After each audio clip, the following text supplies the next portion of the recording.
Pleasure to have Richard as our speaker. I think most of us know Richard. Pastor Richard is my pastor, and I thank you for his leadership. He's pastor of Redlands Church of the Nazarene, where he's been for nearly 7 years. Going on 8. Oh, I'm a little late there. So going on 8 years. Before that, he was pastor of Inala, and he's been on faculty here part-time and full-time at one point at the college since 2005, if I remember correctly. And so we are just happy to have him here, and we are praying for him as he comes to deliver a difficult topic for us. So let's give him a hand.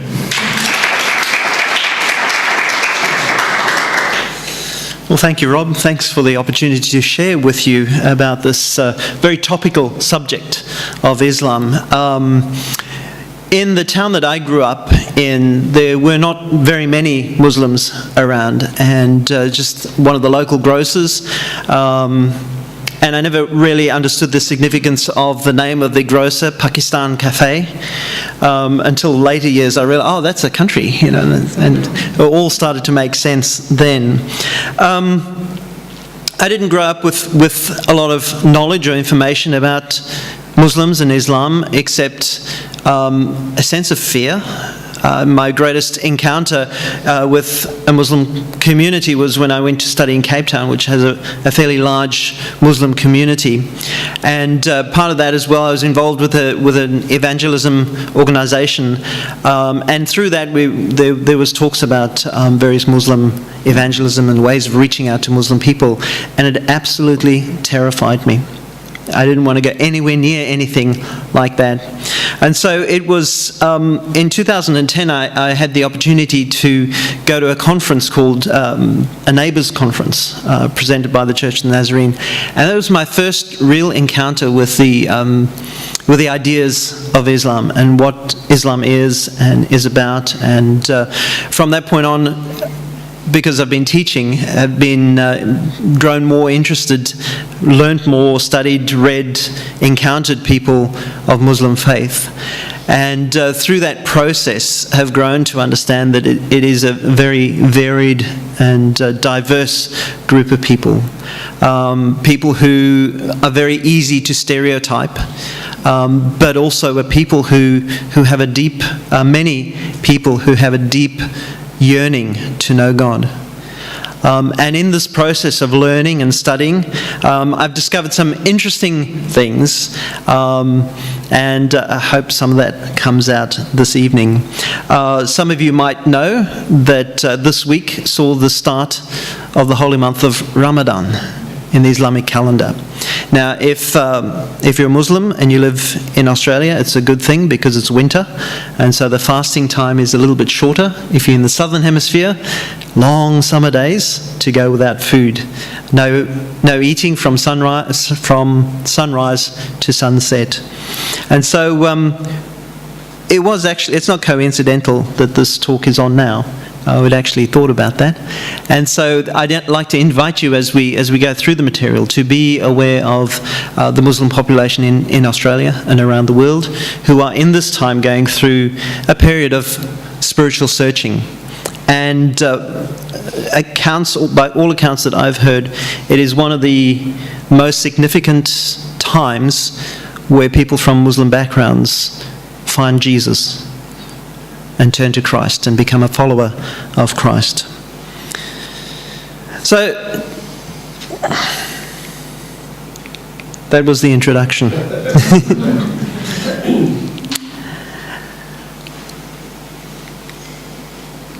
I have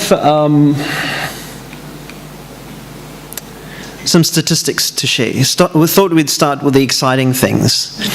And so anyone know more or less how many Muslims there are in the world today? 2 billion? Pretty close. 1.8 billion. If somebody said, if you pray for Muhammad or Fatima, you'll be praying for about half the Muslim population. So if you want to pray for a Muslim, pray for Muhammad or Fatima. The first names of people. the most common names that people give. Does anyone know the largest Muslim country in the world? Indonesia. Very learned bunch of people. Does anyone know how many Muslims live in Indonesia?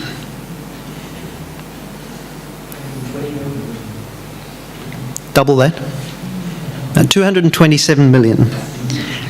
All right, who can name them all? Muhammad, Fatima.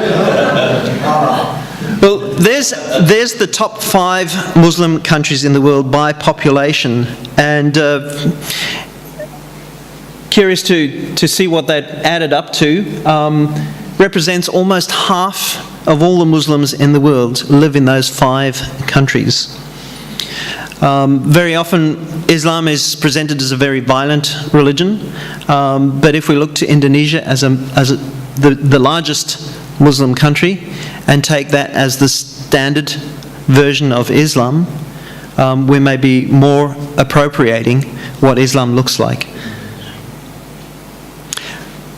The question is, no prizes for this one, sorry. In Australia, any guesses as to what percentage of our population is Muslim? 4%?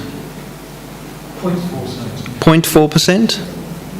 I'll give you a clue, it's 604,000 people. So, 2.6%. Curiously, when most people are asked to estimate the percentage Muslims in a country, they invariably go for about 10 to 20%. And in the UK, some people say as much as 30 or 40%. Now, it depends on where you live in Australia.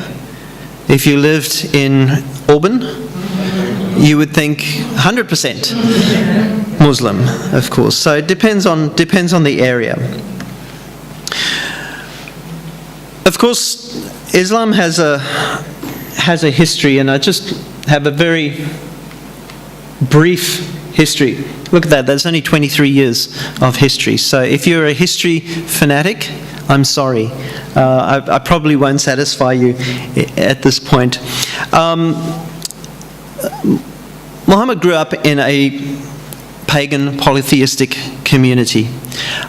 He married a woman called Khadijah, who was 15 years his senior, and she was a Christian.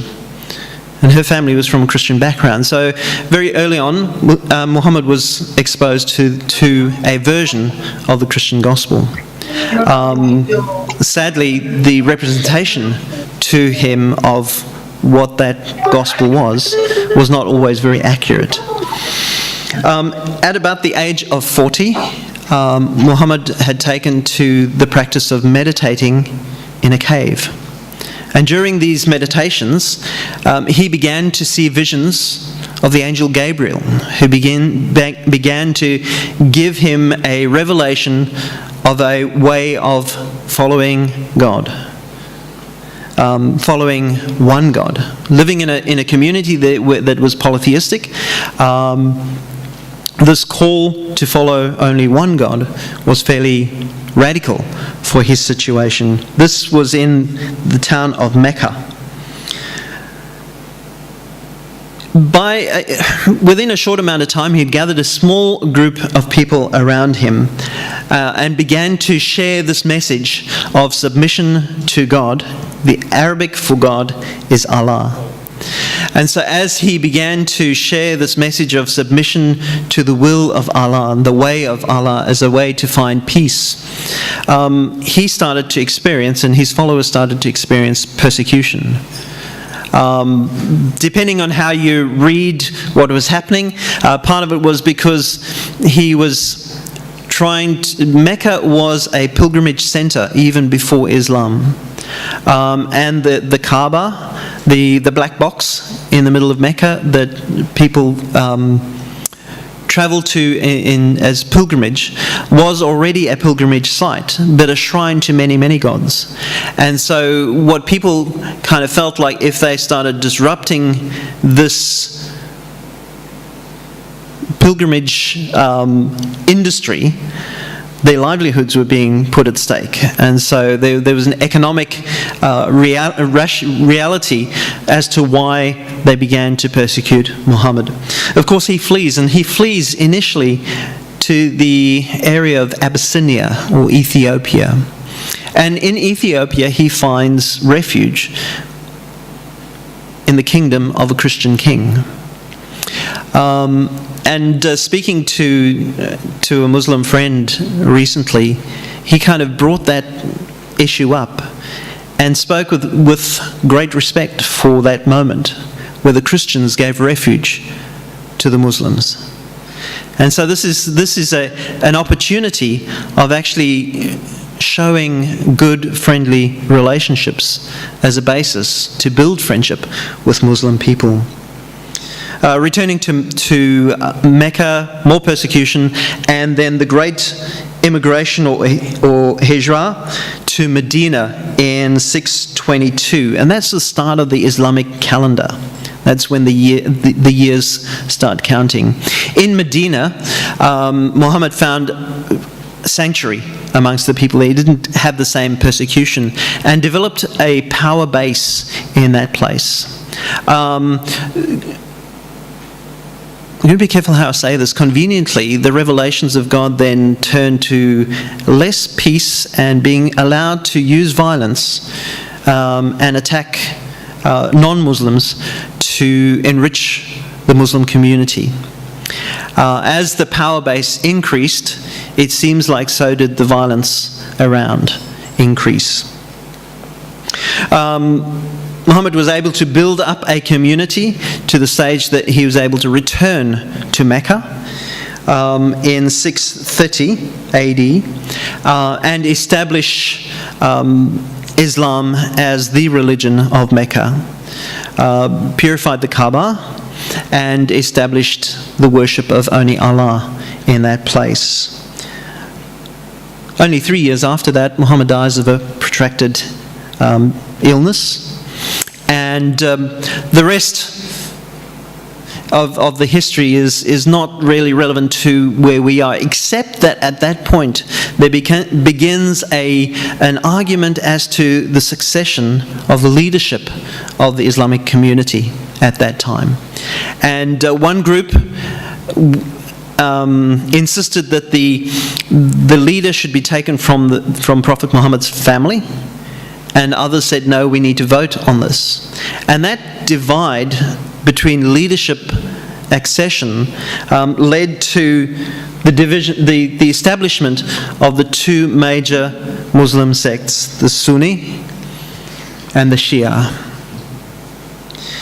80% of Muslims around the world today are Sunni, not Sunni, Sunni. And about 10% are Shia.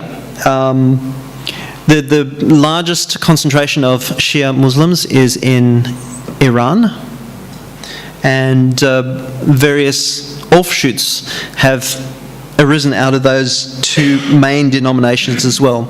The Sufi are slightly different in that the Sufi Muslims are a much more mystical branch of Islam that encounters God and a oneness with God, which is very different to mainstream Islam that teaches very much the transcendence of God, that God doesn't have anything to do with the human world. And so I balked at the title of this seminar tonight, Understanding Islam, because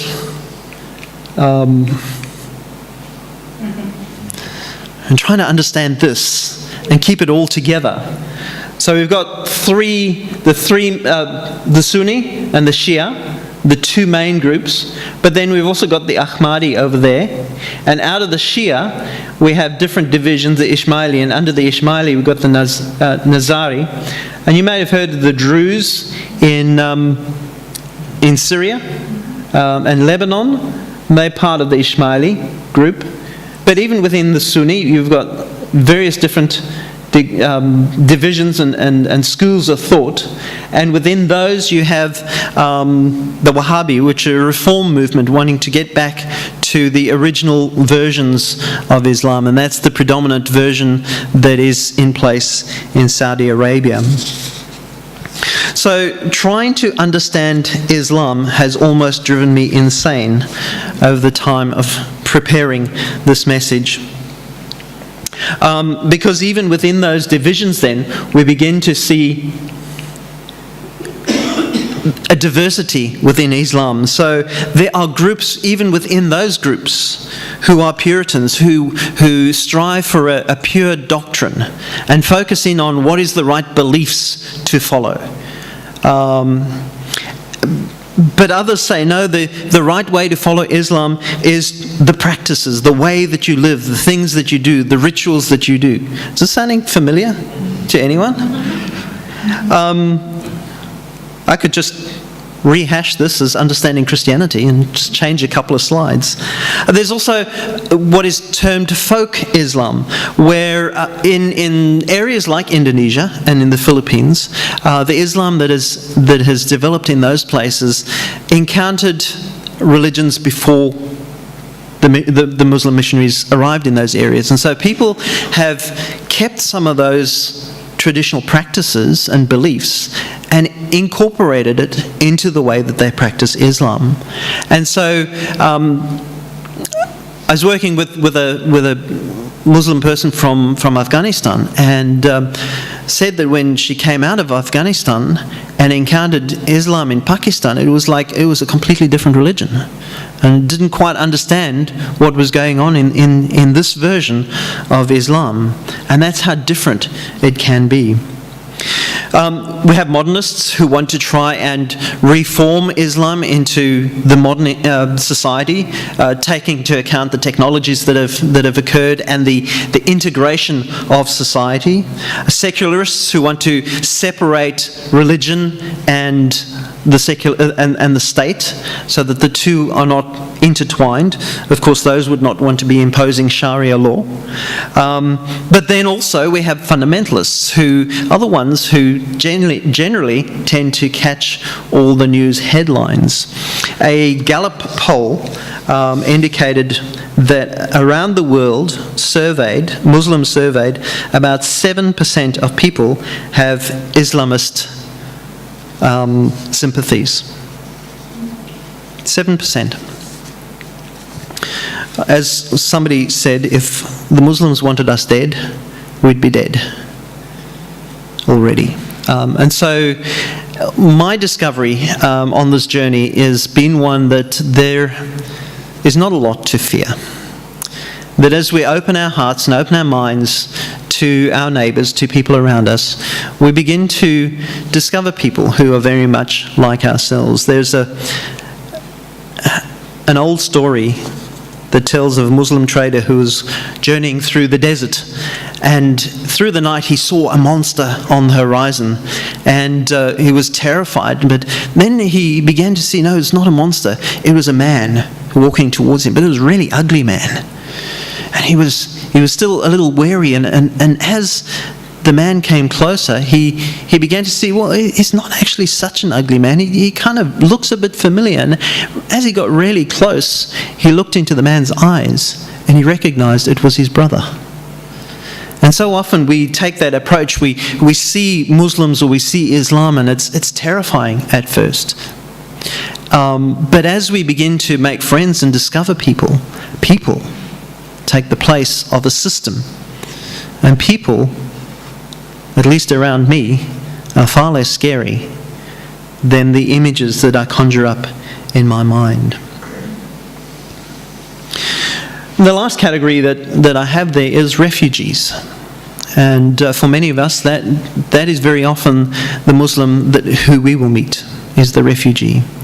And these are people who have been displaced, who are confused, who feel abandoned, and who are vulnerable, and who we can share love with, and who we can share compassion with. And in us, they can experience the love of God. Islam has 6 core beliefs So we're talking about the doctrines.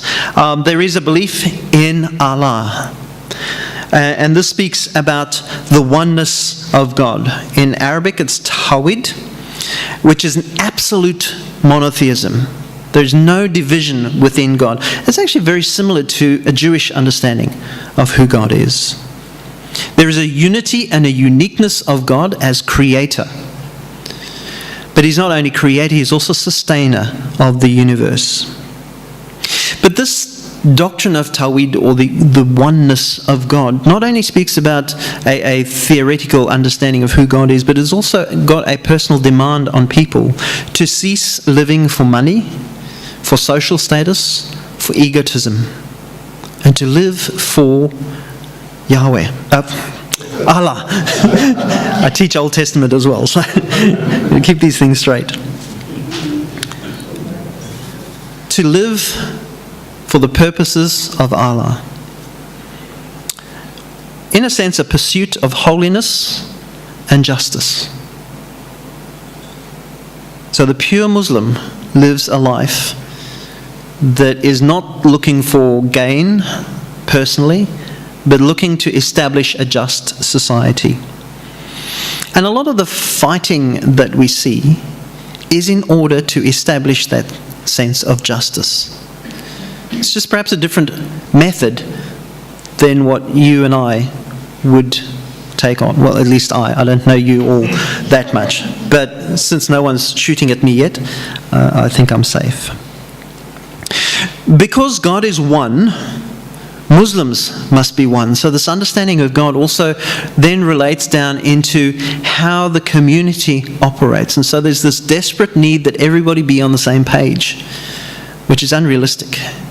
And it in itself causes divisions. And who gets blamed for the divisions? The West. And so this antagonism towards the West is in a sense of being robbed of that essential unity that would be in Islam if it wasn't for the interference of Western powers. According to the Quran, Allah is the creator of all things, both good and evil. And humanity is created at the will of Allah, both the good and the evil. And that people's natures have been predisposed as such from the beginning. It is a hyper-predestination that is believed. And the God-human relationship is one of served and servant. Humanity exists to serve God. And the relationship is an impersonal relationship. Now, I suppose I need to put a little footnote over here that most of the things that I'll be saying about this is Islam is pointing more towards Sunni Islam. Because within Sufi Islam, there's an understanding that you can achieve a oneness with God.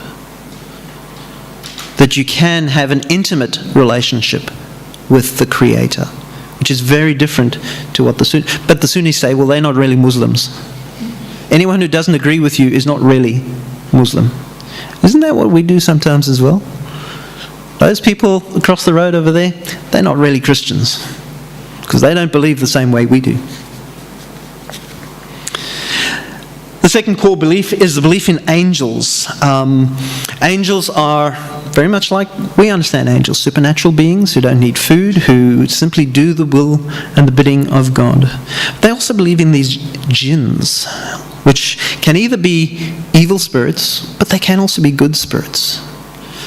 And so often, particularly within folk Islam, there's more of a fear of the evil jinns than there is for a concern for Allah. The third core belief is in the holy books, plural. So not just the Quran, but also the Torah and the Injil, and I forget the Arabic word for the Psalms. So the Pentateuch, the Gospels, and the Psalms are accorded the same status as the Quran. And just to speak briefly about the Quran, anyone read the Quran recently? It's just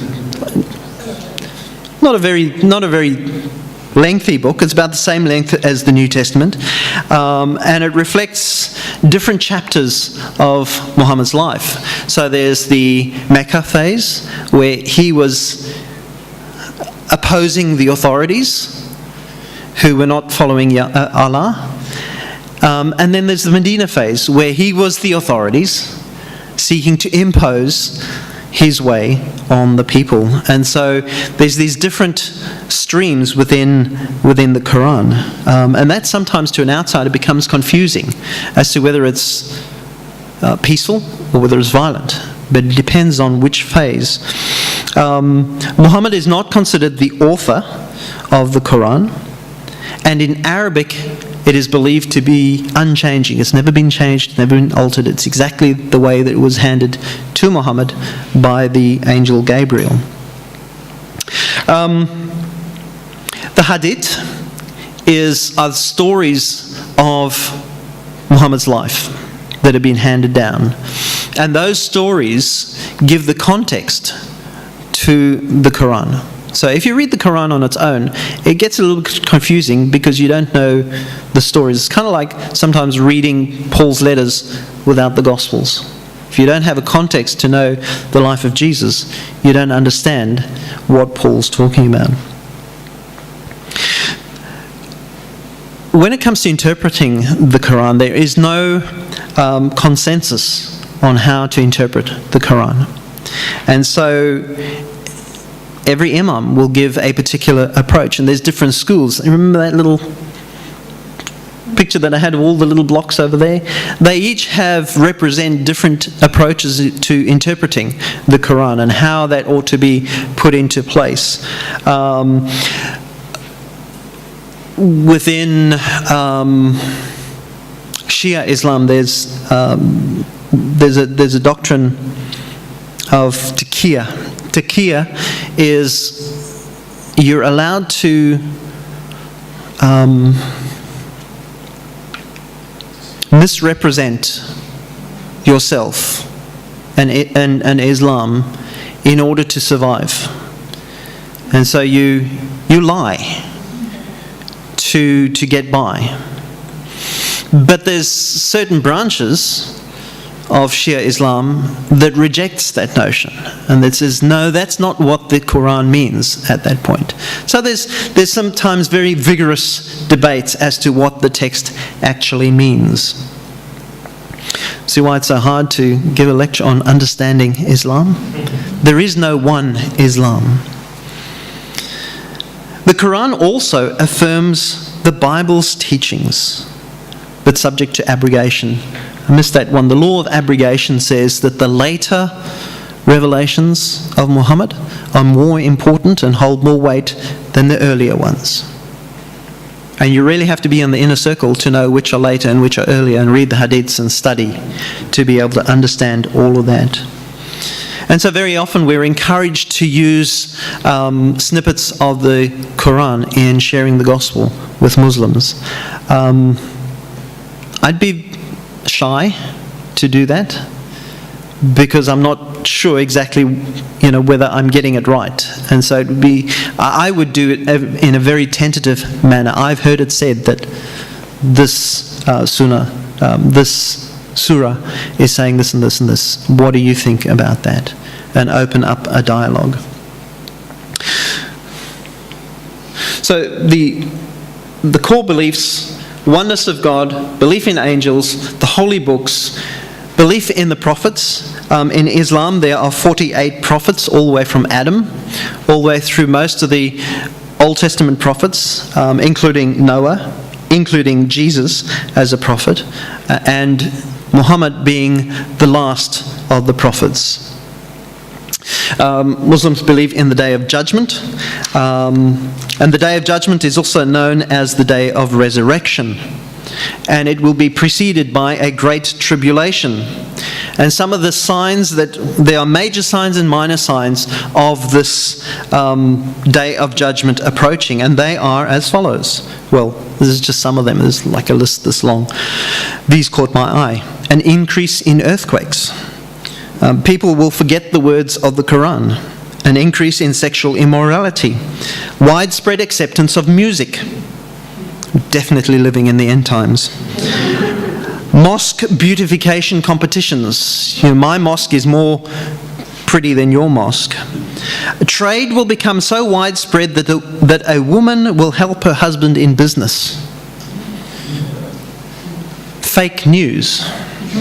Actually, no, that's not what they say. It actually says, no truly honest person will remain and no one will be trusted.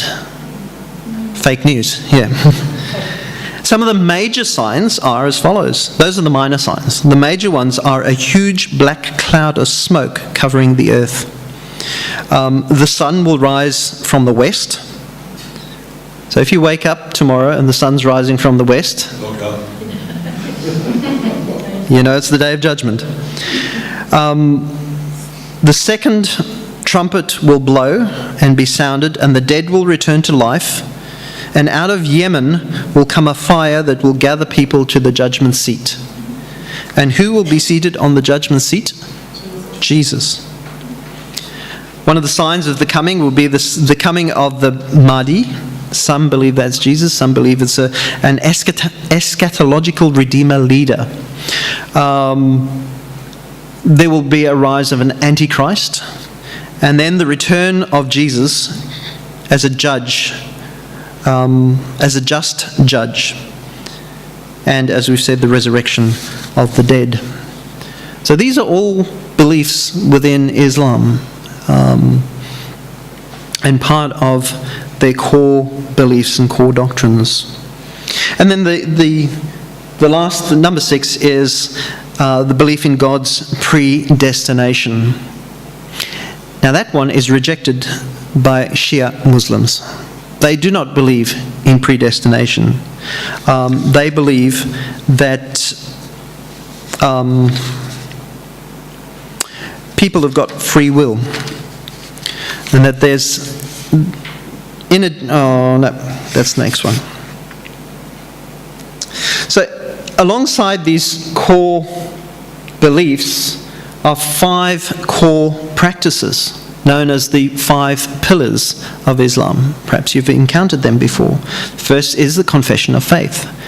There is no God but Allah, and Muhammad is his prophet.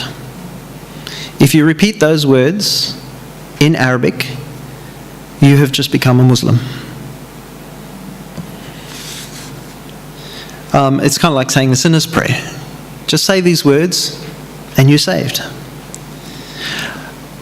Prayer is one of those daily practices, 5 prayers per day, before the sun rises, shortly after sunrise. Never at sunrise, because lest it be mistaken that they are praying to the sun god. So before sunrise and after sunrise. At midday, late in the afternoon, and then in the evening just before you go to sleep. And what that does is it punctuates the whole day with prayer. So that your whole day is surrounded with prayer. And prayer in this sense is not extemporaneous prayer, not giving your prayers a petition, but reciting passages from the Quran. And depending on what time of the day, it might be a few verses to 10 verses that will be recited. If you add it all up, it's about an hour's prayer every day. Charity, giving 2.5% of your wealth every year to the poor. So acts of charity towards those in need. Fasting during the month of Ramadan as a way of purifying the soul. And then Hajj, pilgrimage to Mecca. And the whole pilgrimage to Mecca has got a raft of different elements that accompany it, different actions that take place. And then, did you count? Did you notice there were 6? not 5. Some people include jihad as one of the pillars of Islam. And that's where it all becomes very interesting. Because jihad has got 2 meanings. The basic translation is struggle. And the first and most important, depending on who you talk to, jihad is the inner struggle to submit to Allah. The struggle to control your self-will, to not indulge in things that you shouldn't indulge in. And then the lesser jihad, or the external jihad, is to defend Muslims and Islam. And that holy war can only ever be taken with some very, very strict guidelines and rules. No innocent civilians are to be killed, no women are to be killed, and no children are to be killed. And it is better to not take a life than to take a life. And so, according to the Quran, jihad is only a last resort after all negotiations have failed, until you can do no more.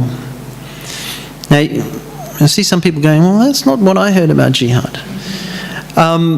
Unfortunately, we live in a world where the press shapes our imagination. And this is one of the difficulties of understanding Islam, because you begin to go, well, who do I believe? Do I believe this person over here? Or do I believe this person over here? What is a valid testimony to the truth? Is it my experience, or is my experience even compromised?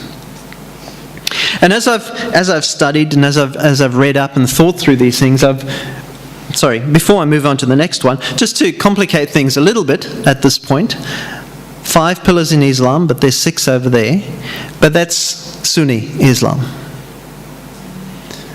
Shias have got an extra 12. So some of those are guardianship, which denotes a love and devotion for God, the prophets, and a guardianship for the succession. So the Imam of the Shia must be a direct descendant of the Prophet Muhammad. Unlike Sunnis,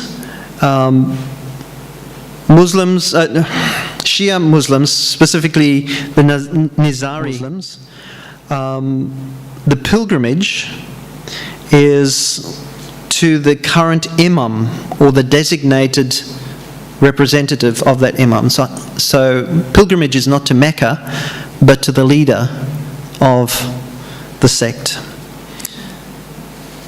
And the leader can also determine the style and form of prayer.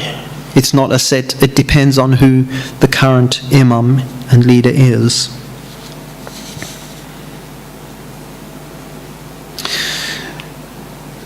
So, trying to distinguish between faith, culture, and politics becomes very complex and complicated. Between Islam as a system, between Muslims who can fit into all sorts of boxes, and between ISIS or other groups like them who use the politics of religion to further their own domination and self-interests. And where does the one begin and the other one end is beyond me.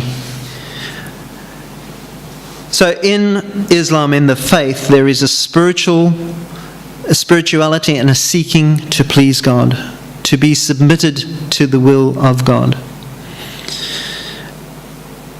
And in that sense, the greatest Muslim was Jesus, who submitted himself to God, even to the point of death.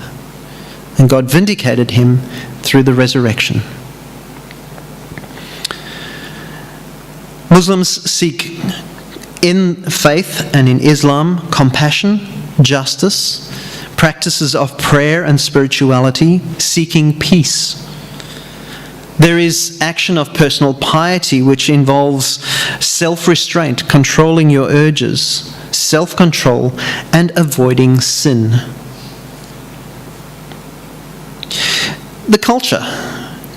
can become quite confusing, because sometimes what we see as an Islamic practice is actually a cultural manifestation. And so we hear a lot about honor killings, which occur nowhere in the Hadiths or the Quran. And honor killings are not only limited to Islam. There are other cultures in that area, other religions in that area, that engage in honor killings. And so at what point does the culture end and the religion begin? Attitudes towards women vary across the Muslim world. Within early Islam, there is an equality between men and women. Muslims who go to the pilgrimage on Hajj to Mecca, when they do this circumnavigating the Kaaba, it's a mixed group, and men and women pray together in that situation. And then they leave that togetherness, and the men go to Burger King on that side of the road, and the women go to the women's Burger King on that side of the road. And so the culture of the Saudi Arabians dictates a separation, and a very strict separation between these two. Some Muslims will use charms and amulets for protection, not part of the core beliefs of Islam, but folk, religion, and culture that has shaped those practices. I wonder how many practices within Christianity we have that have come from our culture or from pre-existing religions that we have adopted and incorporated into our practice and understanding of the expression of faith. And in the area of politics, I'm not qualified to unpack this entirely, but as I thought about it, is this idea of dogmatic authoritarianism, no questioning. And Islam lends itself to this in the sense that it is submission to the will of Allah. Where do you find the will of Allah? In the Quran. Who interprets the Quran? The local imam. And so that places a lot of power and authority in one person's hands. And that is then easily manipulated. When it comes to controlling resources, there is no bounds to what systems can use.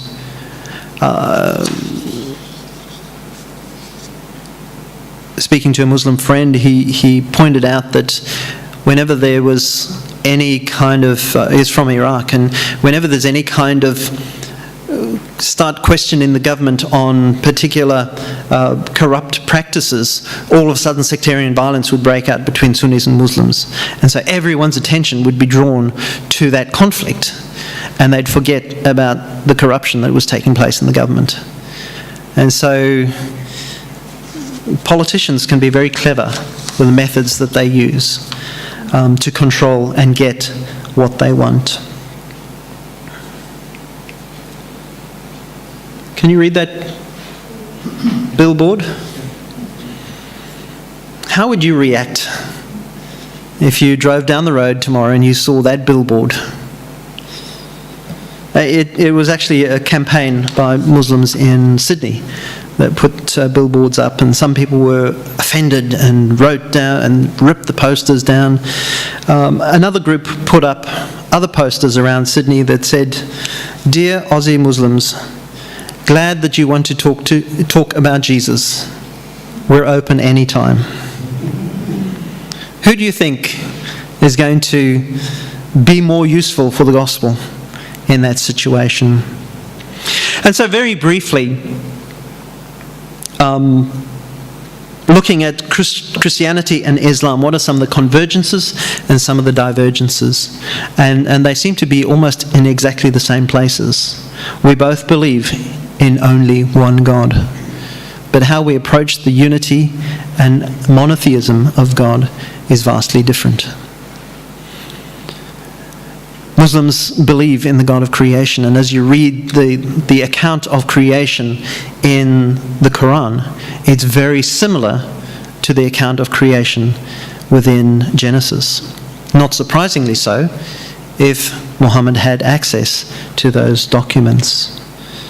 Drawing a common heritage from Abraham through Ishmael, Muslims identify themselves as children of Abraham, much the same as we do. There is, within Islam, at least in principle, some convergence in the area of morality. And when we look at the secular world around us, and you sit down with a pious Muslim person, you'll begin to find that you have more in common with them than you have with secular Aussies around us. The things that irritate and offend us are the same things that will offend your Muslim neighbour. Perhaps the degrees to which how that ought to be lived up and covered up might be different, but the principle behind is very much the same. And one of the key areas that, for our discussion tonight, that I want to look at a convergence is in the person of Jesus. I've seen online people selling t-shirts, Muslims love Jesus too. And that for us is good news, because it's a starting point. If we're wanting to head towards conversations with Muslims, we need to discover those points of convergence, but also not compromise in the core belief that we have. The beginning point is to pray for your Muslim friends. Now that supposes and requires that you make some Muslim friends. So as you begin to pray for Muslims in your community, look for opportunities to make friends. One of the greatest things that we can do in the conversation is to talk about what God means to you, the significance of your faith, and how you are submitting to God in your walk of holiness. Look for ways that God is at work in your Muslim neighbour, in people around you. As Wesleyans, we believe God is at work. The Spirit of God is at work in all people, drawing them to Himself. And especially at this time of Ramadan, as people are fasting and seeking God, it is incredible to hear the stories of grace poured out in their lives. Talk about Jesus. In Arabic, Jesus is Isa, and some verses from the Quran point out that Jesus is considered holy in the Muslim world. Surah 3:45 says that He is the Word of Allah. He is the Messiah, held in honor. He is near to Allah. He is righteous, and He is born of a virgin. There's a lot of talking points, a lot of connection points that we have with Muslim people. Jesus has power over death. He gave sight to the blind. He healed lepers. He raised the dead to life again. These are all verses from the Quran. And perhaps the most important one, in terms of witnessing and building bridges, Jesus knows the way to heaven and is the way.